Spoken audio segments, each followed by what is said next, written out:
Assalamualaikum warahmatullahi wabarakatuh. Saya Yudi Pramuko, tukang donat, masih tukang donat dari Parungidul, tertua di semesta.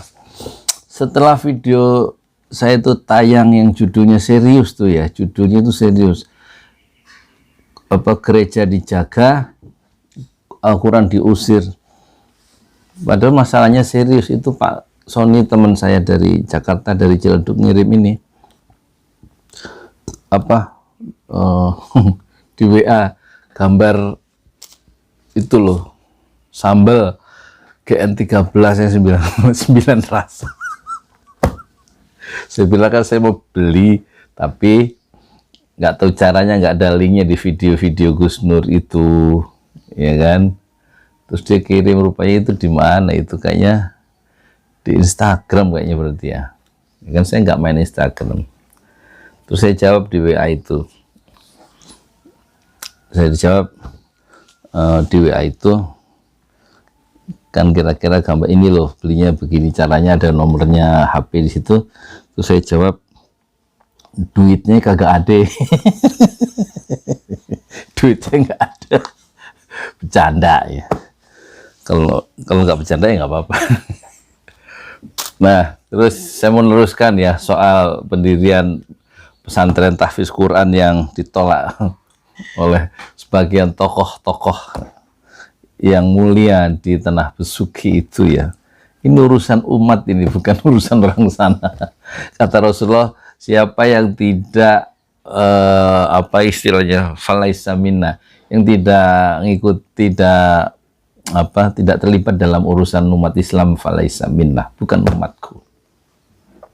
Dalam satu hadis ya, ucapan itu ada ditemukan di majalah Pembela Islam, di dokumentasi majalah Pembela Islam yang lama yang diterbitkan, yang ditulis oleh Pak Nasir dan Hasan di perpustakaan Dewan Dakwah ya. Ada itu di halaman pertamanya, di majalah Pembela Islam, majalah sebelum kemerdekaan ya, tahun 30-an, tempat Pak Nasir berpolemik ya, dengan tokoh-tokoh bangsa. Waktu itu Indonesia sedang dibayangkan ya, sedang dibayangkan akan hadir tahun 30-an. Nah, itu ada hadis itu dicantumkan di majalah Pembela Islam itu. Ya, falaisa minna apa falaisa minni. Saya akan cerita, oh ya, ini kalau ada buku-buku berantakan ini sengaja ya saya susun berantakan supaya saya itu kelihatan. Itu seperti Refli Harun, kan bukunya banyak tuh. Refli Harun itu berita. Kelihatan supaya kelihatan saya pinter gitu. Padahal dia buku apa nggak jelas. Gitu ya. Nah, sekarang saya akan sebentar, saya punya buku. Yang mana bukunya? Bentar, saya ambil ya.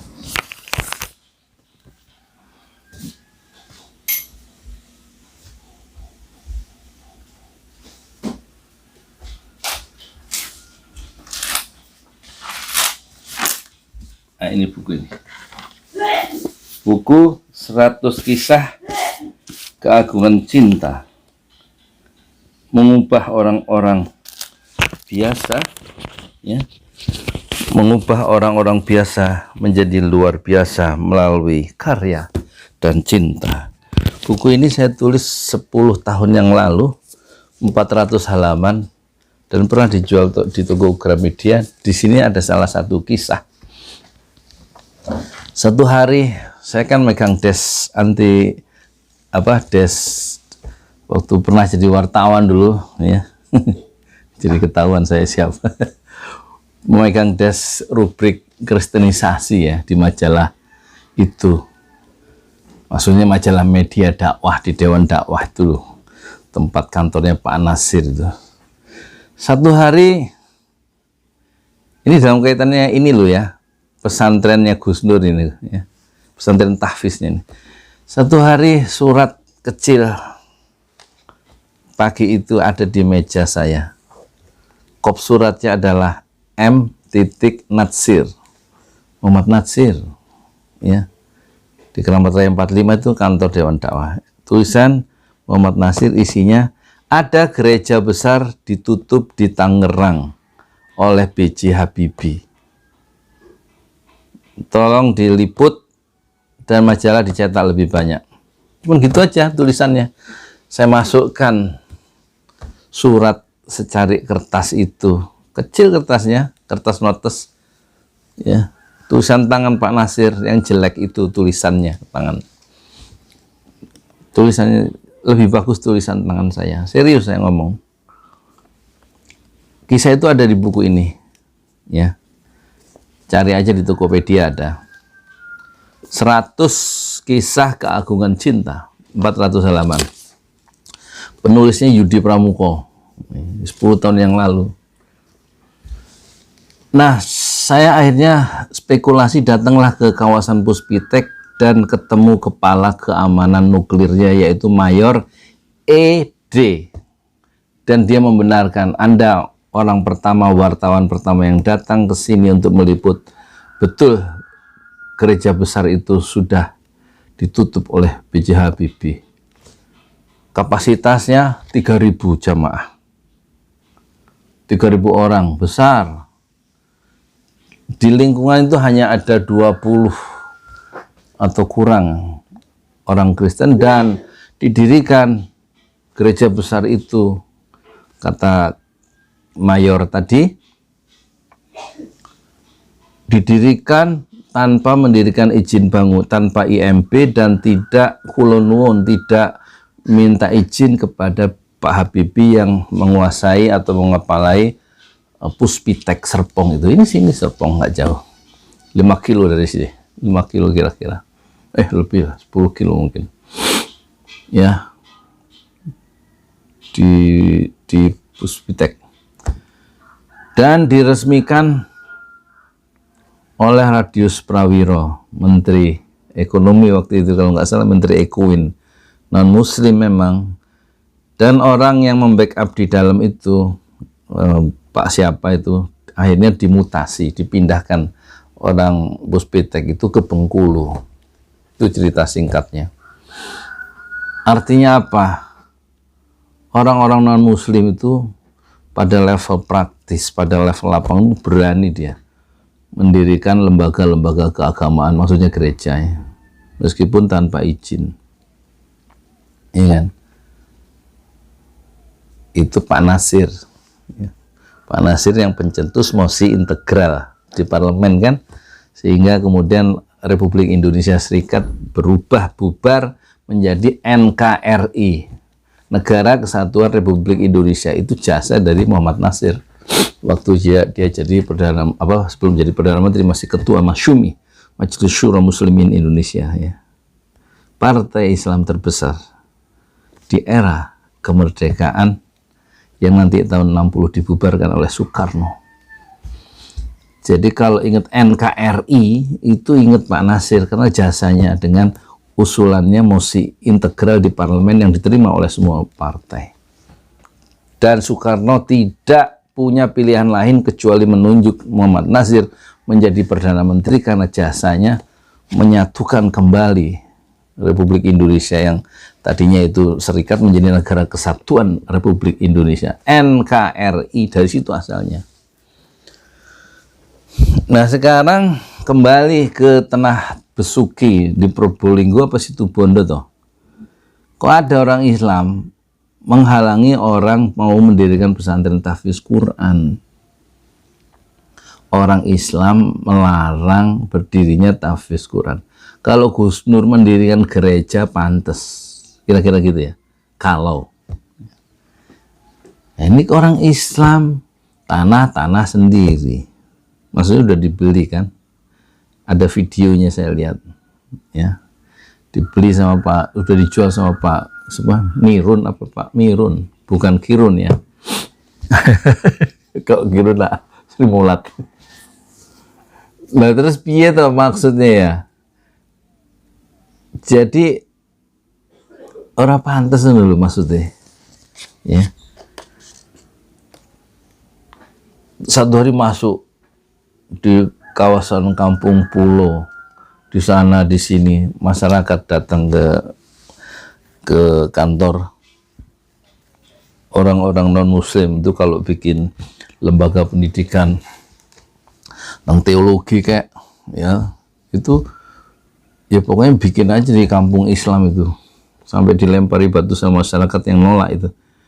Jadi begitu gigih orang-orang Kristen itu membangun gereja, membangun sekolah teologi gitu ya, di tengah-tengah perkampungan Islam, pemukiman orang Islam yang nggak ngasih izin, dia bangun aja gitu.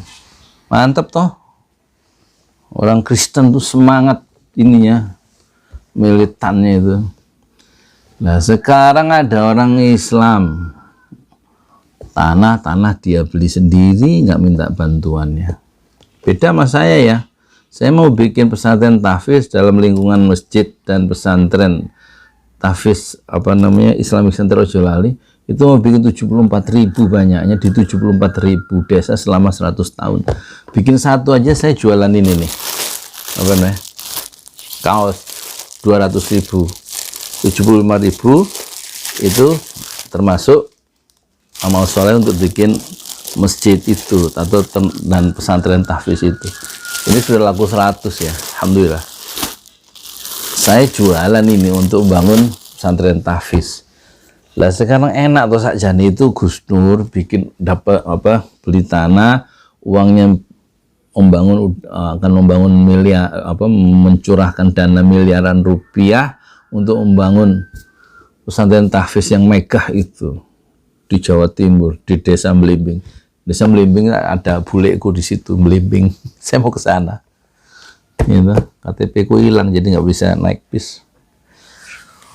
Belum jadi, 2 bulan lagi. Nah, jadi saya secara pribadi ya, sebagai orang yang pernah punya pengalaman hidup, umurku kan 59 rek. Jadi ojo ngono lah, ojo menghalang-halangi dakwah. Kualat lo panjenengan itu. Ya, kualat dunia, kualat akhirat tuh. Kalimat Allah yang akan dipancarkan dengan mendirikan pesantren tahfiz Quran kok dipadamkan dengan kekuasaan, dengan emosi, dengan ini. Kecuali kalau gereja nggak ada izinnya, kan ini tinggal nanti di pesantren tahfiz Quran kan tinggal dibikin izin mendirikan bangunannya, gitu.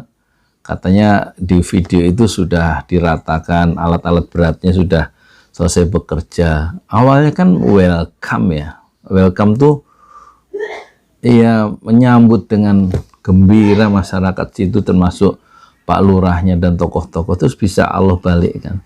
Jangan biarkan setan itu masuk rek, ya, ke hati kita dan menghalangi dakwah Islam gitu loh. Ya, jangan terlalu ini loh, yang luas, yang jembar, berpikir loh. Saya kan orang tua nih, meskipun saya tuang donat, umur gua hampir 60 rek. Ya, bulan Agustus, tanggal 29 Agustus bulan ini, itu insya Allah kalau masih hidup, itu umur saya 59 tahun. Ya, saya sudah banyak makan garam yang memang asin. Saya sudah banyak makan asam, ya memang asam. Ya, kehidupan itu memang ada asamnya, ada garamnya, ada manisnya, ada pahitnya, mendaki, menurun, melereng, jatuh, hancur, lebur, bangkit kembali. Up and down itu biasa dalam kehidupan. Tapi ya baru ini saya dengar kasus itu di era Pak Jokowi ini, ada orang menolak pendirian pesantren tahfiz Al-Quran. Dan juga gratis ya. Coba berpikir ulang ya, melakukan rethinking, melakukan muhasabah, melakukan apa istilahnya ya, ya muhasabah, melakukan rethinking, pemikiran ulang gitu loh. Ya, saling tolong menolong dalam kebaikan. Jangan tolong menolong, jangan membantu kalau rapat itu untuk menciptakan permusuhan dan menciptakan dosa-dosa baru. Umur sudah berapa, gitu, masih bikin dosa-dosa baru. Harusnya kan dakwah pesantren tahfiz Quran itu didukung ya, ya masih bisa didukung. Hati kan bisa bolak-balik ya. Allah yang bolak-balikkan hati. Saya yakin kalau berpikir dalam kesunyian malam, merenung dalam kesunyian malam, di ujung malam itu mesti ada suara hati yang nggak bisa ditekan ya, bahwa menolak pesantren tahfiz Al-Quran itu adalah perbuatan keji, perbuatan salah, perbuatan mungkar setidak-tidaknya itu. Menolak kemuliaan Al-Quran hadir di tanah itu, di tanah Besuki itu. Itu kan bukan tanah sengketa, loh. Sudah dibeli kan, sudah dijual sama pemiliknya itu, Pak Nirun, dan sudah habis katanya uangnya 24 juta itu untuk biaya berobat keluarga dan biaya macam-macam, bayar utang. Habis sudah. Jadi dan dia juga merasa tidak ingin membatalkan penjualan itu kan.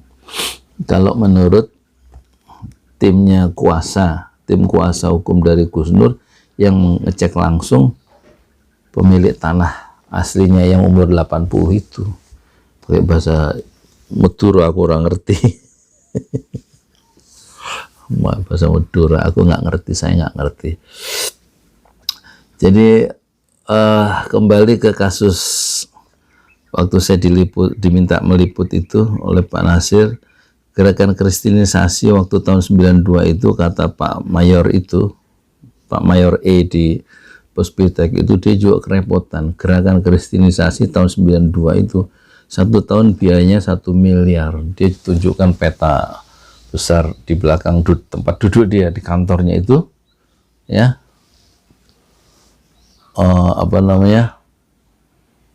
peta Tangerang, orang melakukan kristenisasi dengan biaya 1 miliar setahun kata dia. Dan tokoh-tokoh Muhammadiyah di situ mengimbangi itu dengan agak kerepotan karena dananya nggak banyak kan. Kalau mereka bikin ini bazar murah, orang-orang non muslim tuh, kemudian orang-orang Muhammadiyah dan tokoh-tokoh Islam di situ bikin juga. Tapi lama-lama kan kerepotan juga, dananya nggak ada. Itu perjuangan dakwah sampai begitu. Ya untuk membayang-bayangi kristenisasi di waktu itu. Nah sekarang di Malang itu sebenarnya udah enak, tinggal kerjasama bikin pesantren tahfiz Al-Quran ya, kemudian tersingkirlah setan itu ya, bahu membahu di dalam dakwah Islam ya. Wala ta'awanu 'alal birri wat taqwa, tolong menolonglah kalian di dalam di dalam kebaikan, wat taqwa, dan taqwa. Wala ta'awanu, ojo bantu membantu, ojo diskusinya itu bantu membantu ya, 'alal itsmi, bantu dalam menciptakan dosa-dosa baru, wal udwan, dan permusuhan. Ya ini sekedar bahan ya, pagi-pagi gini saya nggak ke danau.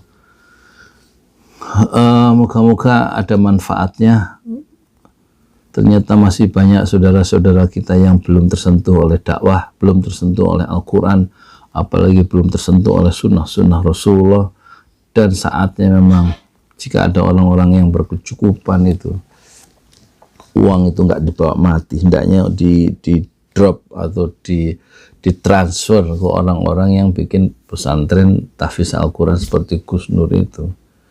Ya, Gus Nur itu juga nggak lama, paling lama 90 tahun, udah payah hidupnya.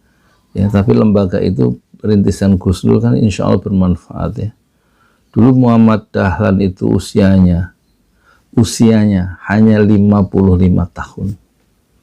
Tapi lembaga-lembaga pendidikan Muhammadiyah yang diteruskan kemudian secara organisasi, sekolahnya udah ratusan ribu, perguruan tinggi Muhammadiyahnya itu sudah ada sekitar hampir 200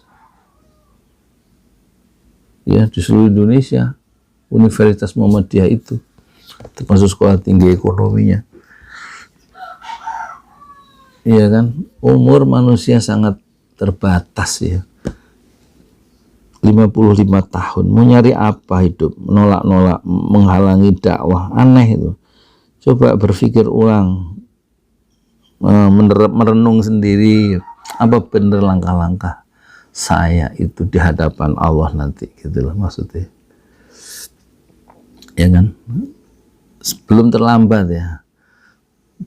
Gus Nur saya kira juga belum putus asa. Kalau dipersilahkan, ayo membangun kembali pesantren tahfiz Al-Quran di Besuki, di tanahnya sendiri. Saya yakin dan percaya, dan saya yakin seyakin-yakinnya Gus Nur akan kembali meninggalkan luka hatinya untuk kembali berdakwah membangun pesantren Al-Quran, pesantren tahfiz Al-Quran di tanahnya sendiri yang sah. Saya yakin itu. Meskipun dia kelihatannya kecewa dan marah, itu manusiawi, tetapi ciri orang yang bertakwa di dalam Al-Quran adalah di samping alladzina yunfiquna fis sarra'i wad dharra, berinfak dalam keadaan susah, mengeluarkan uang dalam keadaan lapang, itu ciri orang bertakwa. Wal kadhiminal ghaidh, dan menahan marah. Wal 'afina 'anil nas, dan memaafkan kesalahan orang lain. Jadi saya mau menawarkan dua ayat Al-Quran itu untuk menyelesaikan, melakukan islah antara Gus Nur dengan tokoh-tokoh di Besuki itu yang menolak pendirian pesantren tahfiz Al-Quran yang dirintis, digagas oleh Gus Nur, dengan dua ayat, yaitu Al-Maidah ayat 1 apa ayat 3 atau ayat 5. Ta'awanu 'alal birri wat taqwa wa la ta'awanu 'alal itsmi wal 'udwan. Tolong menolonglah kalian dalam kebaikan, tolong menolong kalian dalam ketakwaan. Wala ta'awanu, jangan tolong menolong 'alal itsmi, dalam dosa, wal 'udwan, dan permusuhan. Itu ayat yang pertama, dan kemudian kembalilah pada ayat yang kedua di dalam Al-Quran, yaitu Ali Imran. Ciri orang bertakwa salah satunya ada 3: berinfak, menahan marah, dan memaafkan kesalahan orang lain. Alladzina yunfiquna fis sarra'i wad dharra, ya, berinfak di jalan Allah dalam keadaan susah, berinfak dalam keadaan lapang dan susah tetap berinfak. Wal kadhimina ghaidh, dan menahan amarah yang hampir meledak itu, dan wal 'afina 'anil nas, dan memaafkan kesalahan orang lain dalam kasus Gus Nur Affairs ini. Moga-moga ini menjadi tambahan ya. Satu ayat, dua ayat ini menjadi reminder, pengingat kita bersama bahwa kita hidup sebenarnya untuk mencapai derajat ketakwaan di sisi Allah, dan untuk mensyiarkan ya Islam supaya dia bercahaya di 5 benua. Saya Yudi Pramuko, tukang donat dari Palung YouTuber, tertua di semesta fasbir sabron jamila, bersabarlah dengan kesabaran yang indah. Assalamualaikum warahmatullahi wabarakatuh. Saya sedikit komentari, ada komentar saya numpang tenar gitu ya. Ya iyalah saya numpang tenar, dan ketenaran itu juga satu ujian ya. Tapi meskipun saya tenar gitu, misalnya numpang tenar di kasus ini, ya ini kasus umat Islam ya, numpang tenar, iyalah tenaran itu juga jadi masalah ya kalau nggak digunakan untuk yang baik kan gitu ya. Terus katanya saya juga nyari subscriber, iyalah saya YouTuber nyari subscriber, ya mohon aja di subscriber sekarang. Kalau nggak berkenan ya jadi tetap edit ini, kalau nggak mau nggak berkenan dengan isi video saya, dipencet aja subscribernya, susah amat hidup. Ya tentunya saya nyari subscriber lah, kok enak Gus Nur maju, subscribernya banyak, viewernya banyak, kok saya enggak. Tapi kan ada nilai-nilai yang kita tawarkan toh, tentang ini jangan berlarut-larut dalam permusuhan gitu loh maksudnya. Apa salah ngomong gitu ya? Ya jangan sepicik itu toh ngelihat saya doakan saja saya ini hari ini mau ke tukang las Bang Ujang, moga-moga gerobak saya itu sudah jadi hari Sabtu Minggu saya bisa jualan telur gulung. Itulah saya ya. Numpang tenar ya, iyalah, soal kemasyhuran, ketenaran itu kan anugerah dari Allah. Kalau ketenaran itu menjadi baik ya alhamdulillah, kita hindari ketenaran. Kemasyhuran itu membuat kita itu masuk neraka, itu yang kita hindari itu. Tapi kalau kita sama-sama dengan ketenaran itu sebagai alat untuk dakwah kan bagus ya. Bagus ya, nggak semua orang harus tenar. Ustadz-ustadz yang ikhlas jutaan di gunung-gunung, di lembah-lembah, di desa-desa terpencil yang nggak ada publikasi, mereka mungkin orang yang pertama masuk surga ya, karena keikhlasan. Nggak perlu dia ketenaran. Kiai-kiai yang rendah hati, yang ilmunya tinggi, yang sangat tawadhu di desa-desa membangun, membina santrinya diam-diam tanpa publikasi, tanpa masuk YouTube gitu ya, itu kan luar biasa. Allah jaga dia dari fitnah ketenaran itu, fitnah kemasyhuran itu. Lebih terjaga itu amal solehnya ya, dari riya, dari ujub, dari takabur ya. Tapi ya sepiye lah, aku kan memang sejak awal jadi youtuber konsekuensinya tenar dong. Ya Pak Sony Pak Sony cuma ngirim gambar ini tok ya, gambar apa sambelnya Gus Nur ya, ditransfer aja Pak sambelnya ke alamat ke Parung. Canda Pak ya, ya nggak bercanda ya apa-apa Pak. Nggak bercanda ya nggak apa-apa. Wes ngono ya, nyun ngapura loh, canda wih Pak. Ya hidup nggak usah terlalu serius rek. Kayak duit utang dibayar, ojo dipikir utang yang dibayar. Terima kasih ya, aku mau sarapan sih. Cok lali kaos for mosque, kaos untuk mendirikan masjid ya. Termasuk pesantren tahfiz Al-Quran ya, ada pesantren Ojo Lali kan pesantren tahfiz Al-Quran, matematik dan Inggris. Saya bikin 10 tahun yang lalu, tahun 2011 tanggal 2 Juni ya kan, udah 9 tahun, 10 tahun hampir ya. Belum ada gedungnya. Modal banner rok, modal hafalan surat An-Naba yang saya hafal selama 2 bulan ya, dengan hafalan surat panjang yang saya hafal umur saya 49 waktu itu, tahun 2010 saya bikin pesantren yang namanya pesantren Ojo Lali itu. Nah nanti dilihat cara baca Quran saya ada di YouTube ya. Yudi Pramuko mulai menghafal surat An-Naba pada usia 49 tahun di YouTube ya. Ketik Yudi Pramuko menghafal surat An-Naba pada usia 49 tahun. Dengan modal hafal yang buruk itu, 40 ayat itu, saya membuka pesantren tahfiz Al-Quran, matematik dan Inggris. Sampai sekarang nggak punya gedung. Ada gedung wakaf milik warga, tapi makanya saya mau bikin ini pesantren tahfiz Al-Quran, cari dana dengan jual kaos ini.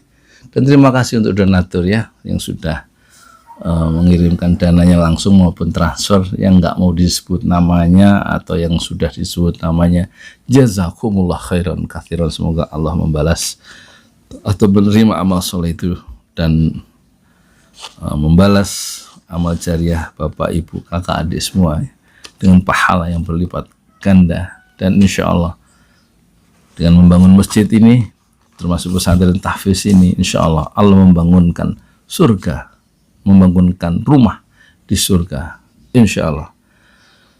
Assalamualaikum warahmatullahi wabarakatuh.